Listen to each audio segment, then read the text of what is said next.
Itu pertama harus ada kepastian bahwa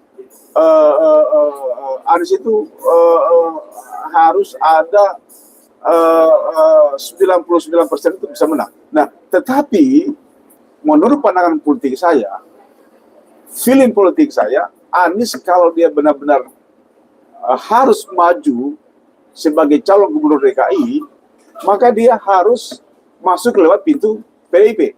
Kalau seandainya misalnya partai pengusungnya tetap misalnya PKS, PKB dan Nasdem, bagaimana? Ini agak berat. Saya pikir kalau Anies maju DKI tanpa PDIP, menurut saya tidak usah maju.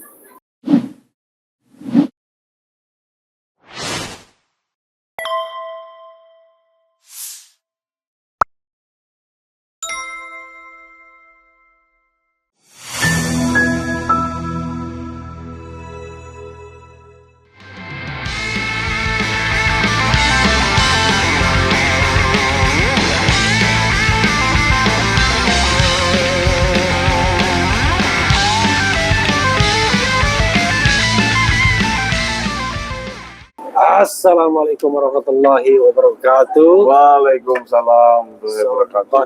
Sekalian, jumpa lagi. Ini aspirasi publik, banyak sekali yang menginginkan Anies Baswedan kembali berkompetisi, tapi kali ini di kasta seri B. Di kasta seri B. Dan dengar-dengar sudah ada partai yang mau mencalonkannya. Ya, sebut-sebut ada Nasdem, ada PKB, ada PKS, dan mungkin juga PDIP punya peluang untuk mencalonkan Anies Baswedan. Nah sekarang, saudara sekalian, kita bertemu dengan Komandan KIB, Habil Marati, calon Ketua Umum P3, partai yang belum sementara lolos parliamentary threshold. Dan di Solo. Bro Ketua. Yes, Bung Refli. Oke. Apa kabar? Kabar baik. Jadi ini menarik ya untuk menganalisis Anies Baswedan yang mau maju sepertinya sebagai calon gubernur DKJ, daerah khusus Jakarta. Kalau saya masih mengatakan DKI karena belum resmi pindah kan? Ya, masih DKI. Pertanyaannya adalah apa pendapat Bro Habil? Kalau pendapat saya orang udah tahu, tapi masa saya mendikte pendapat orang lain? Silakan. Ya, saya kira Anies setelah dikalahkan di dalam percaturan pilpres kemarin, kekalahan yang disengaja ya, by design, kemenangan yang tertunda. Oke. Ya kan? Ya, saya kira meskipun DKI ini atau daerah ibu kota, daerah Jakarta ya, itu sudah tidak lagi menjadi ibu kota negara. Jadi artinya tingkat keseksiannya berkurang kan.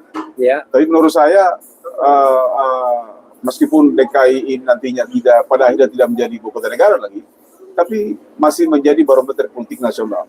Dan masih menjadi barometer pertumbuhan ekonomi nasional. Masih menjadi barometer tentang keberhasilan seseorang untuk naik kasta menjadi presiden. Dan Prabowo belum tentu mau pindah ke IKN. Dan saya kira juga banyak pertimbangan. Karena untuk pindah di IKN itu tidak semudah itu kan. Pertama harus undang-undangnya harus sesuai kan. Historisnya juga harus juga sesuai dengan sejarah kemerdekaan kita kan. Tapi Bro Refli, saya kira yang paling penting soal Anies ya. Ya, saya kira Anies ini memang sebagai lokomotif perubahan ya, sampai hari ini memang rakyat masih belum beranjak dari mimpi perubahan tersebut. Ya, meskipun rakyat itu banyak kecewa soal gagalnya Anies ya kan. Ya, tapi kita lihat bahwa pendukungnya Anies hari ini masih solid. Ya kan? Solid juga termasuk partai politik pendukungnya masih solid terhadap Anies gitu kan.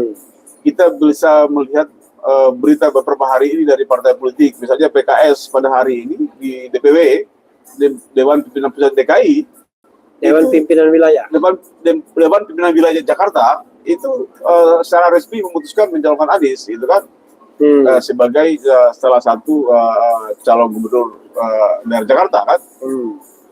Namun demikian dari partai pendukungnya, pengusungnya ada juga kayak PKB, Nasdem juga saya lihat ada indikasi ketertarikan untuk mencalonkan Anies sebagai salah satu calon yang akan diusung kan. Tapi adalah menjadi persoalan, Bung Refli, saya terus terang aja masih melihat bahwa apakah kalau Anies ini menjadi gubernur DKI atau mencalonkan diri gubernur DKI, yang pertama adalah harus ada kepastian bahwa apakah Anies akan menang. Ini kan kalau Anies tidak menang, maka itu akan menjadi killing ground untuk 5 tahun akan datang jadi pilpres, ya kan? Jadi menggali lubang sendiri kan? Itu pertama harus ada kepastian bahwa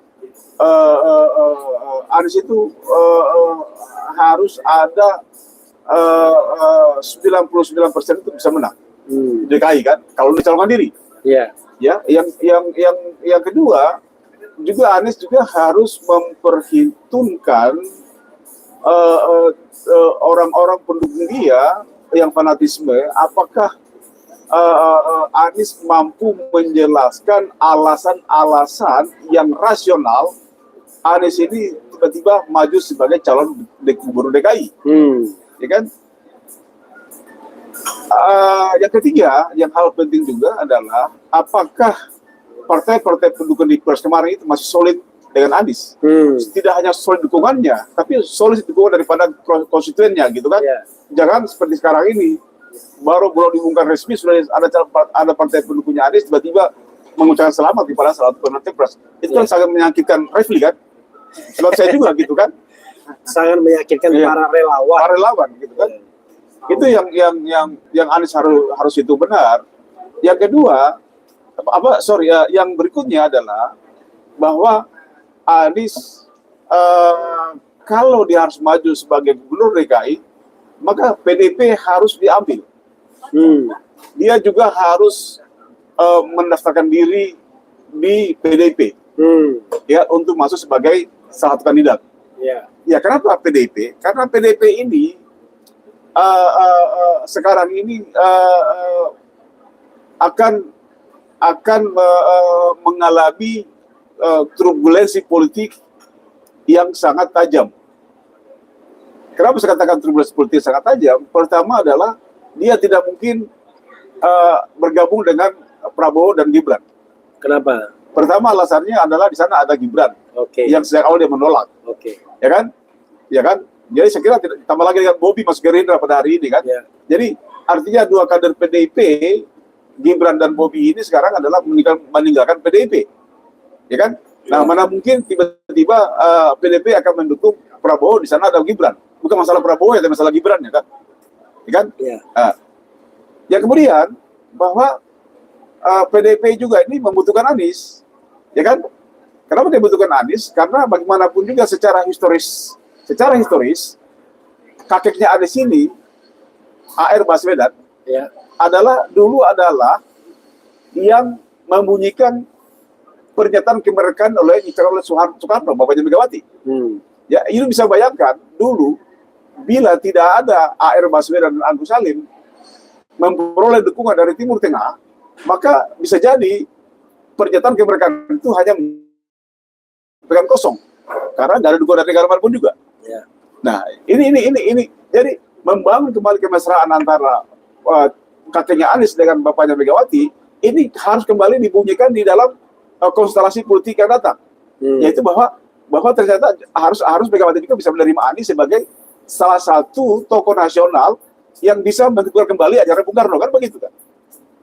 Bro Ketua sebagai relawan ya, yang kemarin mengkampanyekan Pilpres dan berharap Anies menang di Pilpres, tapi kemudian belum menang. Apa yang Bro Ketua rasakan ketika Anies tiba-tiba ditawari untuk maju Pilkada DKI? Kenapa saya katakan ditawari? Karena Anies tidak memanfaatkan calon perseorangan yang baik inisiatif, tetapi dia tetap ingin dimanfaatkan atau memanfaatkan kursi partai politik. Ya, saya kira Dan harus koalisi juga, tidak ada satu partai pun yang ya, bisa mencalon sendirian kan? Ya. Saya kira begini ya.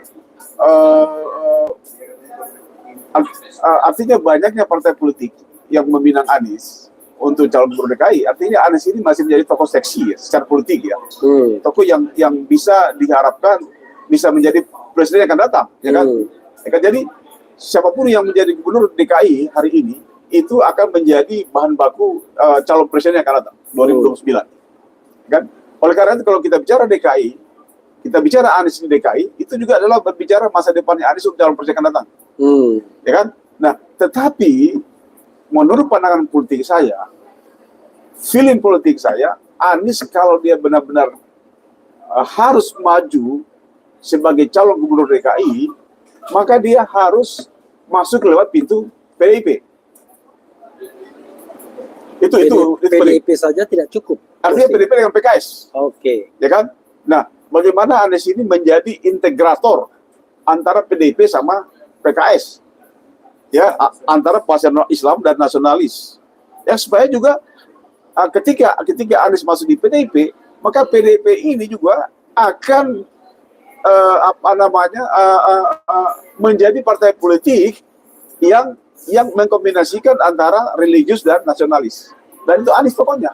Kalau seandainya misalnya partai pengusungnya tetap misalnya PKS, PKB dan Nasdem, bagaimana? Ini agak berat. Saya pikir kalau Anies maju DKI tanpa PDIP, menurut saya tidak usah maju. Oh, jadi fatal itu bro gitu? Ya, tidak usah maju menurut saya. Karena apa? Karena Anies harus tampil sebagai integrator nasionalis dan Islamis. Jadi PDIP sama PKS, ditambah dengan PKB atau Nasdem sendiri, saya kira adalah bisa mencerminkan kekuatan poros religius nasionalis sebagaimana bangsa ini dulu di awal pertama kali dimerdekakan. Kalau misalnya PKS, PKB dan Nasdem solid, lalu ditambah PDIP, bagaimana? Saya kira tergantung kesepakatan ya. Ya. Artinya kalau itu PDIP ada Nasdem di dalamnya, saya kira PDIP akan lebih memilih PKS daripada Nasdem. Artinya kalau seandainya ada Nasdem di dalamnya, PDIP kurang nyaman saya kira. Oh, kecil kemungkinan PDIP saya kira akan gabung. Pertanyaannya adalah kalau PDIP tidak bergabung sementara dia sendiri kursinya tidak cukup, dia mau kemana? PDIP dengan kalau PKS, kemarin dia bisa nyalon sendiri. Ya, saya kira banyak pilihan ya, banyak opsi PDIP DKI. Bisa dengan PKS saya kira PDIP oke, nggak ada masalah. Oke. Ya kan? Karena di banyak daerah itu banyak koalisi PDIP sama PKS terjadi. Oke. Ya kan? Dan itu bisa jadi juga kalau PDIP bisa juga dia mengambil PKB. Oke. Ya, PKB, PKS dan PDIP mengusung Anies. Ya. Ya, jadi saya kira Nasdem nggak perlu. Ya artinya kalau tergantung PDIP ya, PDIP mau nggak dengan bersama Nasdem? Kalau dia mau, saya kira juga menjadi pertimbangan ya. Saya kira Anies pun juga tidak akan juga meninggalkan Nasdem, Pak. Jadi feeling Anda bahwa Anies walaupun dikhianati Nasdem tidak akan meninggalkan Nasdem. Saya kira sekali Anies. Saya kira Anies lebih banyak meninggalkan PDIP daripada Nasdem untuk DKI. Untuk DKI. Ya. Tapi jangan lupa yang paling banyak kursinya itu adalah PDIP. PKS. Untuk DKI. Ya, DKI. Kedua Nasdem, kedua PDIP. Ya. Saya kira Anies untuk pencalonan gubernur DKI lebih banyak mendengarkan PDIP daripada Nasdem. Oke. Garis politiknya. Ya. Jadi kalau nggak ada PDIP-nya menurut Anda tidak usah maju aja begitu. Kalau Anies maju tanpa PDIP, didukung PDIP, nggak usah maju. Oke. Karena kita belum tahu apakah PDIP akan mengambil jalur oposisi atau tidak. Ya, saya yakin PDIP akan mengambil jalur oposisi. Oke. Jadi saya kira jelas ya. Saya kira ini kan saya hanya meneruskan keinginannya Refli Harun, bahwa Refli Harun menginginkan juga Anies itu pada Nasdem. Saya kan hanya menurunkan aja, bos. Namanya fait accompli. Oke bro. Closing statement. Closing statement pertama adalah Anies, apapun pilihan politiknya, tidak boleh mengecewakan pendukung beratnya. Ya kan? Ya. Ya. Yang kedua, keputusan politik apapun yang diambil, dia tidak boleh ada kesan mengkhianati para pendukungnya. Ya kan? Ya. Dan yang ketiga, ketika Anies memutuskan untuk maju calon gubernur, maka pintu masuknya itu harus PDP mendukung dia. Oke. Itu aja. Jadi satu unsur harus PDIP. Harus PDP. Mutlak. Oke. Di absolut cuma Anies. Oke. Luar biasa ya, saudara sekalian. Ini pendapat dari koordinator KIB Kuning Hijau Biru, salah satu simpul yang mengkampanyekan kemenangan Anies kemarin, dan sepertinya tidak berkeberatan kalau Anies Baswedan maju sebagai calon gubernur Jakarta, asalkan salah satu unsurnya adalah PDIP. Tamu PDP menurut saya sih kesampingkan. Oke, itu saja saudara sekalian. Wassalamualaikum warahmatullahi wabarakatuh. Waalaikumsalam. Keren.